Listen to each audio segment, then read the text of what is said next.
G'day folks, Corey Hind. I hope you're well. I want to talk to you about some digital marketing goodness that you need to know. All right, there's been a few things happen in the last week or two that have reminded me of the importance of this lesson.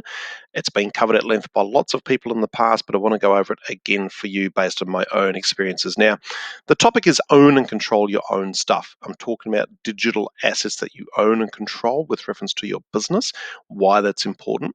And I want to give a major hat tip to the wonderful James Schramko, who's covered this at length for a long time, but it's becoming more and more relevant, so I want to cover it again today. So James has talked about his concept of owning the racecourse for a long time, probably 10 years or more. I've been following his content for a long time. It's fantastic. I strongly recommend that you Google superfastbusiness.com, find James online and follow his content. Okay, he's covered this at length. However, I want you guys in my ecosystem to learn about this as well. Now, what do we mean by own and control your own stuff? In the digital marketing space, there's a variety of things that you have under your control. There's websites, email lists, Google My Business listings, LinkedIn, Twitter, Facebook, etc. Some of those you own and control. Some of those you essentially rent space, like social platforms. So I'm going to show you some things that will help you to understand the importance. And then by the end of the video, I want you to understand how important it is to have the major assets on your list of things you own and control and work on for your business, and then give you the opportunity to ask questions as well, because I keep seeing people make these mistakes and suffering the consequences. That's why we need to keep covering this topic. Okay, this is not about me and my following. It's about helping you guys to understand why it's important, hence why I'm pushing you to James's stuff as well. He's got a massive body of work that you should follow and read and digest. And he's also got some great examples in his own business of how you can make alterations to benefit from this knowledge. Okay, now please do subscribe to my channel. I want to keep teaching you people stuff. All right, now superfastbusiness.com is where you'll find James's content. Now check this out. So just last night, I've got a Facebook group that now I'm aware it's Mark Zuckerberg's group. I rent it, but my group has around 1,100 business owners in there. So it's quite a good group. It's quite engaged. It's lots of people in there talking, learning, doing. It's pretty cool. So last night I posted something which was just a post, really. It was asking people to check out a YouTube video, but there was no selling, there's nothing for sale, nothing of that nature. And I got this message saying this listing is in review. Okay, so once it's approved, and I was like, whoa, hang on a second. We're used to seeing that when we post in other people's groups, but not in groups that we have built up and control ourselves.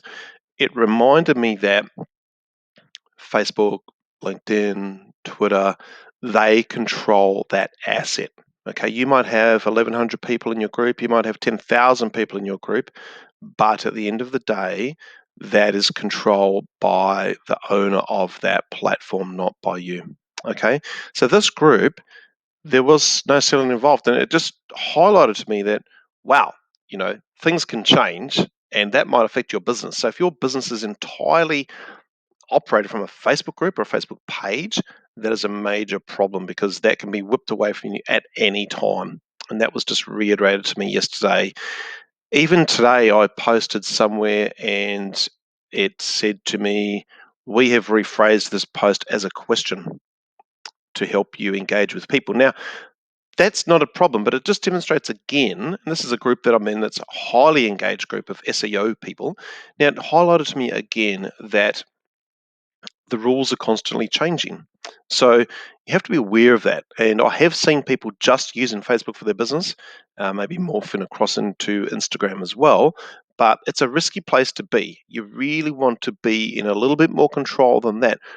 Of course, we all saw this years ago when we'd spend a lot of time and effort building up our Facebook pages, and you had 10,000 likes.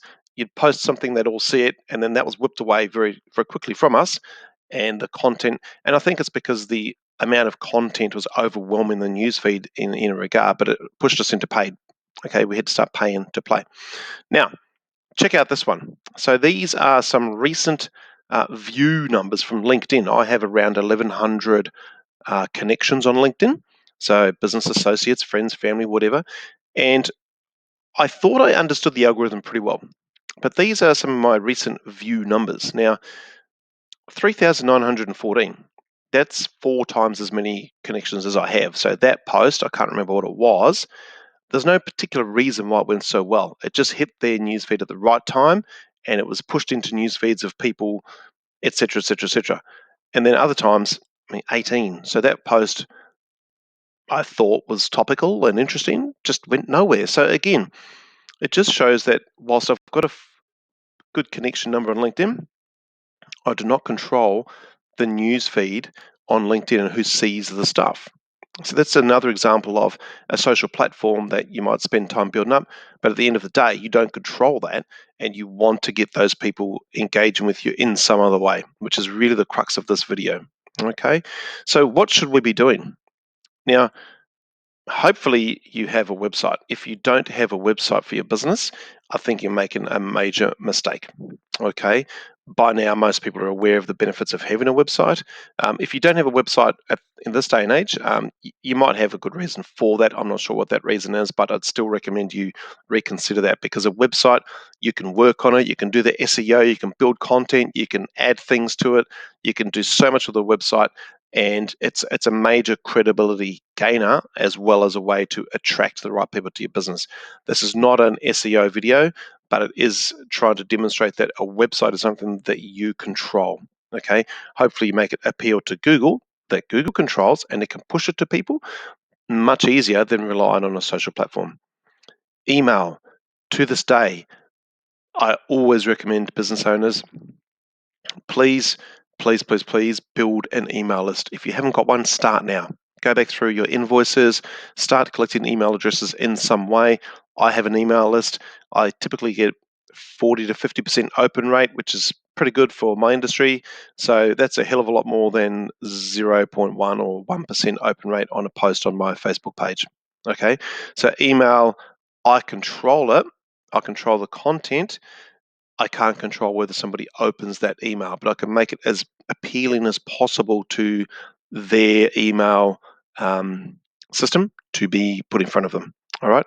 Now, the last one is an app or other place. So, James Tramko, I talked about before, he pushes a product called 10x Pro, which I believe has an app as well. So he can have all of his content in his ecosystem on an app on someone's phone, which is very smart because they're not on LinkedIn or Facebook shooting off to other places. They're engaging in that little race course of their own.